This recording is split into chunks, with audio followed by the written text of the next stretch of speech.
இன்றைய பதிவில் பார்க்கக்கூடிய விடுகதையும் அதற்குரிய விடைகளும். தலையில்லை, இடையில்லை, கையுண்டு விரலில்லை, வயல். தன்னை அடைத்தவனை தானே அழித்திடுவான், விஷம். தாய் தரையில் கிடக்கிறான், மகன் மகாராசா முடியில் இருக்கிறான், முத்துச்சிப்பி முத்து. தாயின் வாயில் பிறக்கும், தரணியெங்கும் சிறக்கும், தாலாட்டு. தாயை அடுப்பில் வைத்து பிள்ளையை பொரித்து தின்றான், துவரங்குச்சி துவரம் பருப்பு. தாளம் இல்லாத ஆட்டம், தாய்மார் விரும்பாத ஆட்டம், அது என்ன ஆட்டம்? சூதாட்டம். தேடி தேடி சேர்த்த பொருளை நாடி வந்தவன் நாசமாக்கிவிட்டான், மது.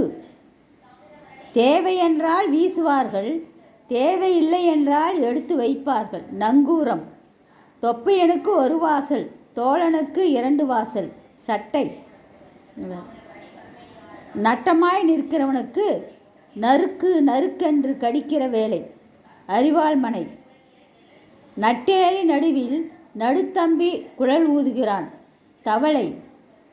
நடக்க மாட்டாதவன் வீட்டுக்கு உட்கார மாட்டாதவன் போகிறான், மரமும் வௌவாலும். நடுக்காட்டில் ஒரு கூழ் பானை திறந்து கிடக்குது, கிணறு. நடுக்காட்டுக்குள்ளே ஒரு சொட்டு ரத்தம், குண்டுமணி.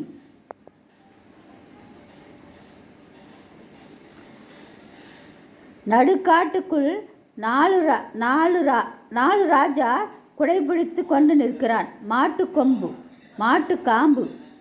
நடுவிலே இருக்கும் ராசாவுக்கு 4 பக்கமும் வெள்ளையர் காவல், கரும்பலகை. நன்றாக சுமை தாங்கும், நன்றாக உதைவாங்கும், கழுதை. 4 வழியிலும் போகும், நம்பிக்கை துரோகமும் செய்யும், பூனை. நித்திரையில் தூதுவன் நினையாமல் வருவான், கொட்டாவி. நான் பெற்ற பிள்ளைக்கு ஒற்றைக்கண், ஊசி. நிலத்திலே முளைக்காத முடி, நிமிர்ந்து நிற்காத முடி, தலைமுடி. நிலத்திலே முட்காத செடி, நிமிர்ந்து நிற்காத செடி, முடி. நீல நிறத்தில் தோட்டத்திலே மஞ்சள் பூ பூத்திருக்கும், பௌர்ணமி நிலவு. நுனி சிவப்பு, அடி பச்சை, நடு வெள்ளை, அது நமது பிள்ளை, இந்திய தேசிய கொடி. நீரிலே கொண்டாட்டம், நிலத்திலே திண்டாட்டம், மீன். நூலில்லை ஊசி உண்டு, வாயில்லை பாடும், கிராமபோன். நெற்றியிலே கோல்பட்டு கதறுகிறதாம் காளை, மத்தளம். நெருப்பிலே பிறந்து நீரிலே மூழ்கி வாயிலே தவழ்ந்து வானத்தில் போகிறவர், குடாக்கு புகை.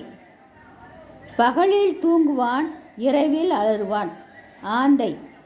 விடுகதையும் அதற்குரிய விடைகளும் இதோடு படங்களும் உங்களுக்கு இணைக்கப்படும். நன்றி, வணக்கம், வாழ்க வளமுடன்.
விடுகதையும் அதற்குரிய படங்களும் இணைக்கப்பட்டுள்ளது. அதற்குரிய படங்களை பாருங்கள், விடுகதையும் விடையும் பாருங்கள். நன்றி, வணக்கம்.